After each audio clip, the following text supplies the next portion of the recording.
তাদের দেশের পণ্যটা ইন্ডিয়াতে বিক্রি করতে পারতো এবং ইন্ডিয়ার জিনিস তারাও কিনে নিয়ে বাংলাদেশে বিক্রি করতে পারতো। এখানে কিন্তু বিএসএফ বসা ছিল, কিন্তু এই দুই দেশের মানুষ মিলে এখান থেকে পানি সরবরাহ করে এখান থেকে হাত মুখ ধুতে পারতো। আর এখানে টয়লেট ছিল। আসসালামু আলাইকুম সুপ্রিয় দর্শক, আমি বর্তমানে দাঁড়িয়ে আছি, এটা হলো বর্ডারহাট বাজার, মানে যৌথ বাজার। দুটি দেশে মিলে এই বাজারটা আপনার বানানো হয় আর কি। দুই সরকারে মিলে এই বাজারটা বানাইছিল। তো এখানে কিন্তু ওই ভারতের লোকেরা আইসা তাদের ভারতীয় পণ্য কিন্তু পর্যাপ্ত দামে কিন্তু এখানে বিক্রি করতো। আর এখানে যে পাশের টংটা দেখতে পাচ্ছেন, ওই টংটা এখানে কিন্তু বিএসএফ বসা ছিল। আমি গত বছর একটা ভিডিও বানাইছিলাম, এখানে কিন্তু বিএসএফ ছিল।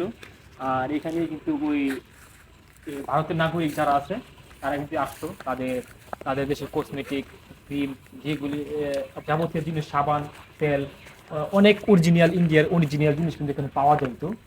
এখন কিন্তু এটা বর্তমানে বন্ধ আছে। আরেকটা জিনিস দেখায় আপনারে, ওইখানে দেখতে পাচ্ছেন ওই যে ট্যাঙ্ক, মানে এখানে পানির প্রয়োজন হলে তারা কিন্তু এই দুই দেশের মানুষ মিলে এখান থেকে পানি সরবরাহ করে এখান থেকে হাত মুখ ধুতে পারতো। আর এখানে টয়লেট ছিল। দেখুন কত সুন্দরভাবে পরিকল্পনা করে বাজারটা বানানো ছিল। আর ওইদিকে যে ঘরগুলি দেখতে পাচ্ছেন, ওই ঘরগুলিতে কিন্তু বাংলাদেশের নাগরিকরা আইসা বাংলাদেশের পণ্য কিন্তু এখানে নিয়ে বসতো, ভারতের লোকেরা কিনে নিত আর কি। দুইটি দেশের পণ্য দুই দেশে কিনে নিতে পারতো, এমন একটা সুবিধা ছিল এখানে। আর এই যে ব্যাকগ্রাউন্ড মেঘালয়ের পাহাড়, মানে ভারতের মেঘালয়ের পাহাড় ছিল। পাহাড়ের কিন্তু যে দৃশ্যটা সত্যি অসাধারণ। এখনো কিন্তু বর্তমানে মানুষ ছুটে চলে আসে এই জায়গাতে এই ভিউকে দেখার জন্য। আর আমি দেখতে পাচ্ছেন একদম বিএসএফ এর সেন্ট্রি, মানে এখান থেকে তারা তাদের দেশ পহরা দেয়। এখান থেকে কিন্তু চেক করে এই জিনিসগুলো এই বাজারে আসতে দিত, তারপর এখান থেকে বিক্রি করতো আর কি। তো এই যে দৃশ্যটা সত্যি মনোরম একটি, মানে সত্যি অসাধারণ একটি মনোরম পরিবেশ। আর এই জন্য আর কি, মানে এখনো বর্তমানে মানুষ ছুটে চলে আসে বিভিন্ন জায়গা থেকে এখানে ঘোরার জন্য। আর বাজারটা যখন বানাইছিল প্রচুর পরিমাণে মানুষ এখানে আসতো, দুই দেশের মানুষ।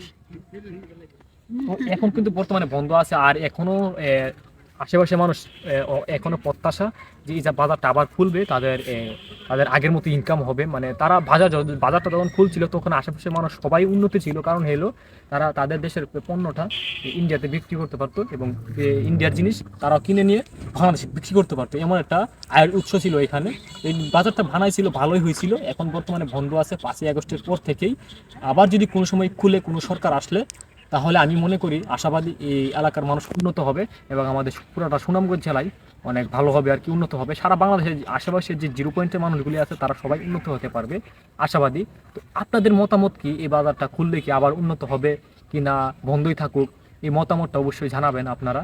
আর আমি মনে করি এই বাজারটা যদি আবার খুলে পুনরায় যদি আবার চালু করে দেয়, তাহলে এলাকাবাসী উন্নত হবে এবং আশেপাশের যে মানুষগুলি আছে তাদের সবাই উন্নত হবে। আমাদের দেশেও অনেক ভালো হবে, দুই দেশের সম্পর্ক ভালো হবে। কারণ হলো ওই দেশের মানুষ এখানে আসতে পারতেছে, আমাদের দেশের মানুষ এখানে আসতে পারতেছে, দুই দেশের মানুষ সাক্ষাৎ করতে পারতেছে। এই জিনিসটা অনেক ভালো একটা বিষয়। বর্তমানে ভারতের সাথে সম্পর্ক কেমন আপনারা জানেন, সোশ্যাল মিডিয়া দেখেন।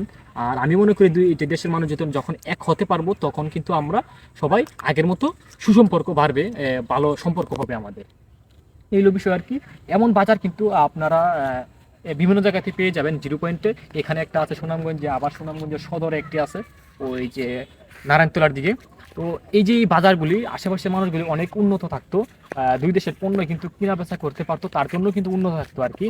এখনো আশাবাদী মানুষ, এটা খুলবে আবার, তারা এখান থেকে কেনা বেচা করতে পারবে, উন্নত হতে পারবে। তো এ পর্যন্ত এই ভিডিওটা আজকে এই পর্যন্তই।